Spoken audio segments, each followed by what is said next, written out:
Hi. 6'1". I know. It's a lot. It takes me 45 minutes to shave my legs. So brutal. Like, I love being tall, but it can be really frustrating. Like, especially all my best friends are teeny, tiny little things. So, like, when we go out together, I can't wear high heels, because if I do, I can't hear them. And, like, as the tallest in a group of friends, I always have to assume certain responsibilities. Like, I'm always the designated meeting point. I can never sit down. But, like, secretly, I'm kind of jealous. Like, I would love to be petite. I think it would be so cool. Like, even just for a day to see what it's like, you know, to, like, win a game of hide and seek or get tossed around in the bedroom in a non-violent way. Or, like, just for once, be the little spoon, you know? Because, like, in the world of spoons, I am like a ladle. The only thing that can big spoon this is a shovel, basically. Or Shaquille O'Neal. I think the most frustrating part, I get a ton of random strangers coming up to me every single day and commenting on my height. Like, usually just, you're tall, which I know. But I was out in Hollywood last week, and this creepy guy comes up, he's drunk, and he uses probably the worst pickup line you can ever use on a tall girl. He's like, "Damn, girl, you're really tall." So I was like, not for a man. And he went away. It's funny, I still get hit on by kind of a lot of short dudes. I think maybe they want average height children. I don't know. I don't. If I'm gonna have kids, I want them to be like super tall so I can sell them to the NBA.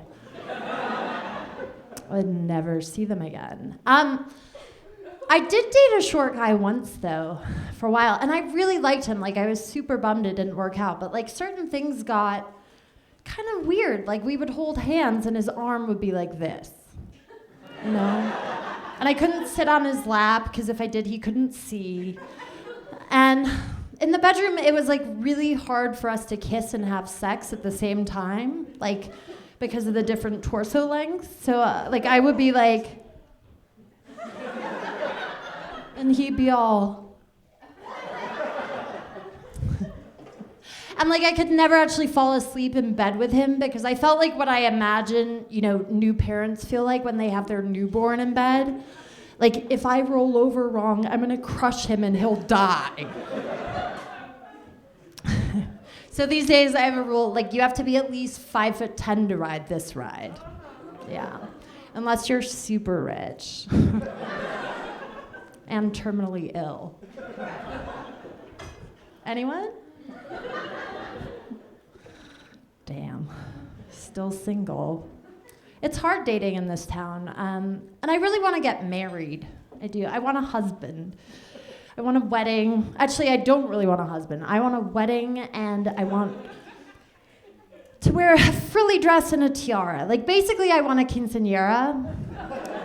But my dad says I'm too old. Because marriage, that's such a serious commitment, you know? Like, I just feel like that's a contract to spend your life with someone. And I think it needs to be updated. Like, I think it should be more like a cell phone contract, right?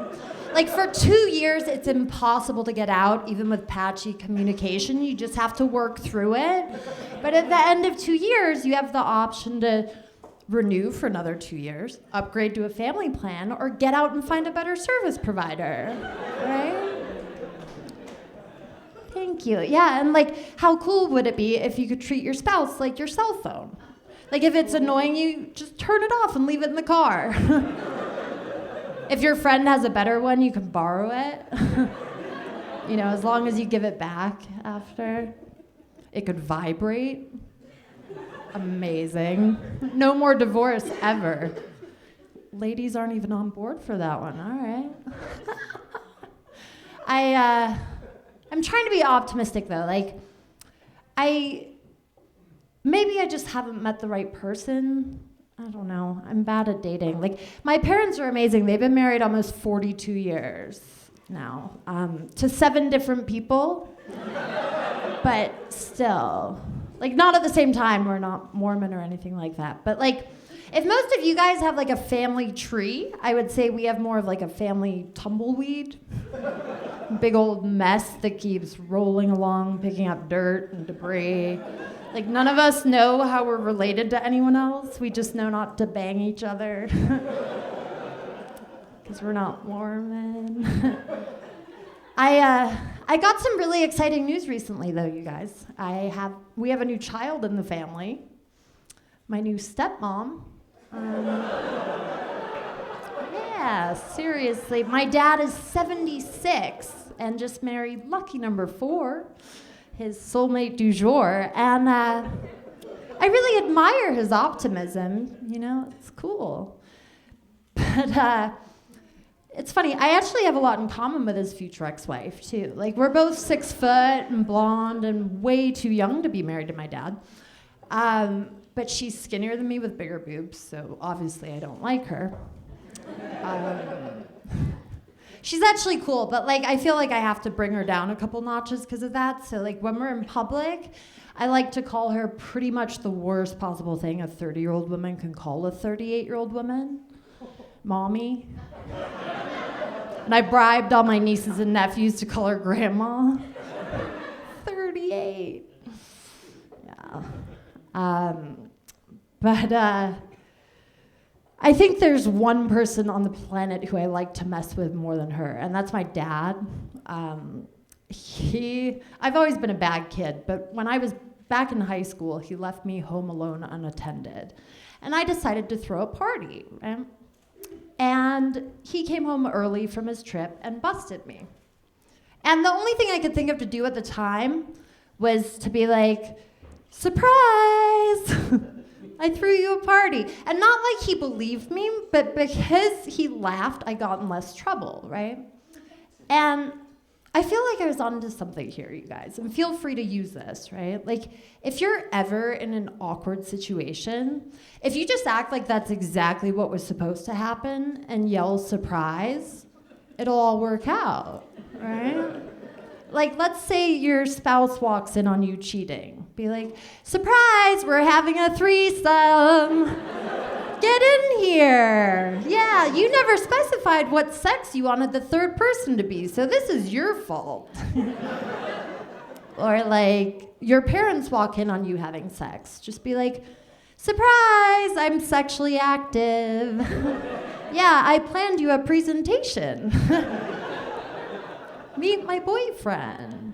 What's your name?